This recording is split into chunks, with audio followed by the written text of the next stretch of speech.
As we prepare for the word preached, would you join with me your hearts and minds in prayer? O God, may the words of my mouth and the meditations of each of our hearts be found acceptable in your sight, for you are our rock and our Redeemer. Amen.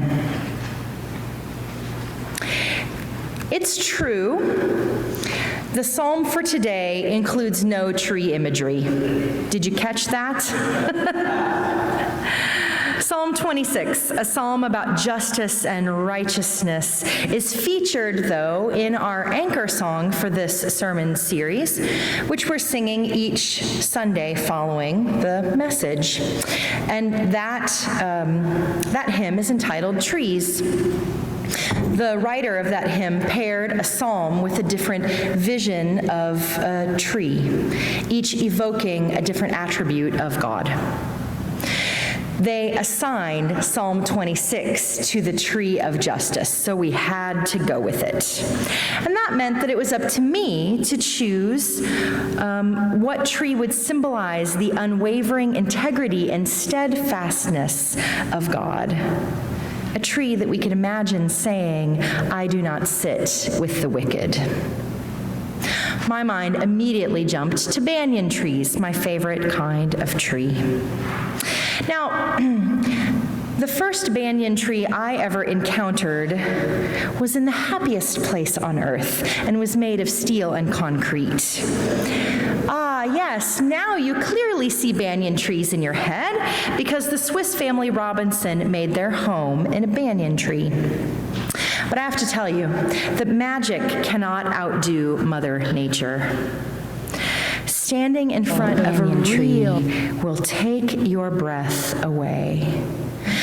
I remember staring, awestruck, in front of my first banyan tree and saying to my friend Anne, "What is it?" Coming from the Midwest, with our single trunk trees as grand as they can be, I didn't know what to make of this monstrous tree with its dozens of aerial prop roots that develop from tree branches and grow down through the air into the ground, becoming these woody trunks, in some cases indistinguishable from the original trunk of the tree. Anne explained how these roots literally prop up the tree, thus their name, aerial prop roots. The interconnectedness of the organism is essential.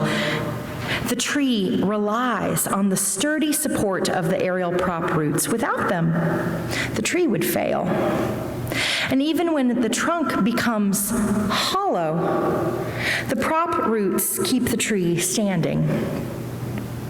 Reliability and support, those are the things that make abundant life possible. And that sounds like righteousness to me. Furthermore, she explained, banyan trees, which are a kind of fig tree, are epiphytes. And epiphytes are plants that grow on other plants, but they do so without harming the other plant. See, Wikipedia reminds us how epiphytes develop. Birds disperse the seeds of banyan trees, and those seedlings, well, if they land on the ground, they're unlikely to survive. But if they fall on branches and stems of other trees, or even if they fall on human edifices, Wikipedia says, a small seed grows. And this sounds like a just life to me. For who among us has grown and matured and made our way through life alone? Not a one of us. Who among us has needed nurture and support, a fertile soil bed from which to sprout and root and grow? Well, each of us. We are epiphytes. And when we grow and prosper due to feeding off of others, doing harm to them in the process, then we become parasites. There's a difference between epiphytes and parasites. Banyan trees are not parasites. They don't harm their host. The psalmist in Psalm 26 is asking to be judged. Vindicate me, O Lord. Prove me, O Lord. I do not sit with the worthless, nor do I consort with the hypocrites. I hate the company of evildoers, and I will not sit with the wicked. Or, as the Common English Bible puts it, establish justice for me, Lord, because I have walked with integrity. I don't spend time with people up to no good. I don't keep company with liars. The psalmist is begging God to examine their life and certify that their life has been one of justice and righteousness. Their life has been an epiphatic one, not a parasitic one. The psalmist attests they've not been feeding off of others. They haven't been spending time with those who do. Guilt by association, it's a real thing, after all. When thinking of banyan trees as an image of the tree of justice, I went looking for poems and paintings that would exemplify this point. Surely I'm not the only person who's thought of this metaphor, and come to find out, I'm not. In 1960, Indonesia changed their symbol of justice from that of a blindfolded European lady holding scales to a banyan tree.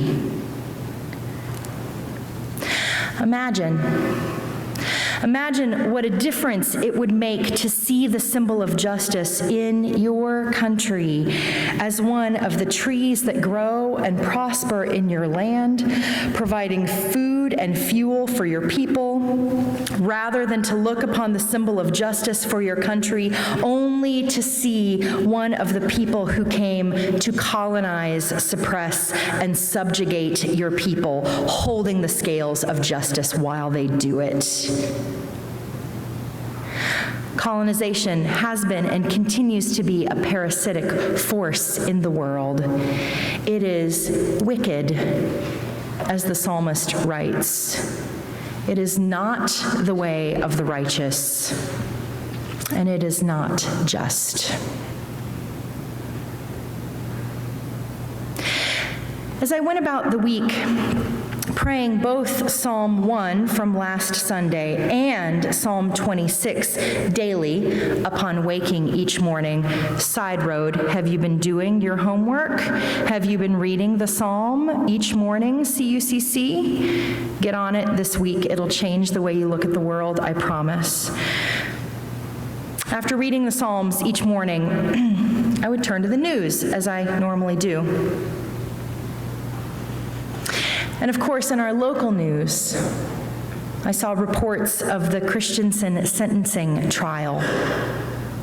Now, if you're not from our area, or if you're watching the sermon on our YouTube channel, then you may be unfamiliar with this trial.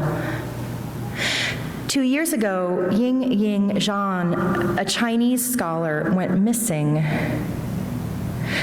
Brent Christensen has been tried and found guilty of her kidnapping and murder, and his sentencing trial will likely wrap up next week, and it is possible that he could receive the death penalty for his crime. This, of course, because I've been reading the Psalms daily, has me thinking of God's justice and righteousness compared to the world's ways of justice and what we consider to be righteous. What do the words of Psalm 26 sound like coming from someone awaiting sentencing for heinous crimes? That's the question I asked at first. But then I realized I'm asking the wrong question, because that's not the position that I am in. No, what do the words sound like coming from my mouth, from our mouths as a community? What does the plea, establish justice for me, Lord, because I have walked with integrity, sound like coming from the mouth of a taxpayer in a state where the death penalty has been abolished, but a federal death penalty trial is taking place? But what about his crime, people ask? Would not justice be served if he were put to death for all of the gut-wrenching things that he did to that woman before taking her life? Well, perhaps it would bring justice if we believe in taking an eye for an eye. But it would not bring peace. And we believe, we know, that without peace there is no justice, and without justice there is no peace. Reverend Amanda Hendler Voss, in the forthcoming August edition of U.S. Catholic Magazine, writes of Jean Parks, whose older sister was brutally murdered, and the revelation Ms. Parks had regarding the death penalty. She writes that at a meeting of San Antonio's chapter of Parents of Murdered Children, she and others who had lost loved ones to violent crimes were invited by an official from the Department of Corrections to attend the execution of their child's convicted killer, describing how they could arrive early for a tour of the facilities, that the department would assign the family a staff person and provide them with coffee and donuts. No such accommodations, he noted, would be offered to the family of the condemned. In that moment, a light flickered on in Parks' soul, Hendler Voss writes. I imagined myself with a family member about to be executed, she says. The helpless anger, hurt, and grief of not being able to prevent a loved one's death were so similar to what my own family experienced after my sister's death that I couldn't understand why our government would do such a thing. The death penalty, Parks is quick to point out, can compound a murder victim family's grief. Taking another life, Parks explains, does not bring peace or healing. I cannot speak for Yingying Zhang's family, of course, but I do know this. More often than not, the families of murder victims share Parks's sentiment. But what about his crime, people will argue. I want to see him fry, we hear people say. Think again of the banyan tree. Giving in to the urge to soothe the pain we experience due to violence with more violence, that's parasitic, not epiphytic. Feeding off of the pain we would inflict on him is not justice, it's not righteousness. We're a better society, says Mara Bandy Foss, a death penalty abolitionist who happens to be Pastor Connie's daughter. We're a better society, she says, when we don't give in to the desires that want to see him dead. The words of Psalm 26 circled in my head as I stood with hundreds of people, at least 20 of them CUCCers, at the Lights for Liberty Vigil on Friday night. Prove me, O Lord, and try me, the psalmist begs, wanting to be judged as a righteous person. These words rang in my head again this week as I saw pictures of Vice President Mike Pence, who claims to be a Christian, standing in an American concentration camp with men behind fences just feet away from him. Pence said later at a press conference, "Look, this is tough." No, Mr. Vice President, this is evil. And we are cautioned in Psalm 26 to hate the company of evildoers instead of consorting with them. The forced containment of innocent people, caged without proper sanitation, without personal care items, without room to lie down nor a pillow to rest their head, separating children from their parents is evil. And all of the corporations profiting off of these camps, that's parasitic behavior. It's not the way of justice. These camps and the ICE raids scheduled for today, which put more people into these camps so that big business can profit, so that more manufactured fear can be produced for political and economic gain, no, that is not the way of justice, and it is not the way of righteousness. And yet we pray, and still we pray, in the way of Psalm 26. Establish justice for me, Lord, because I have walked with integrity. I do not consort with hypocrites. I hate the company of evildoers. I will not sit with the wicked. May this be our prayer. And may God keep our hearts and minds so that we might stand strong in this time of trial. May it be so. May it be so. May it be so. Amen.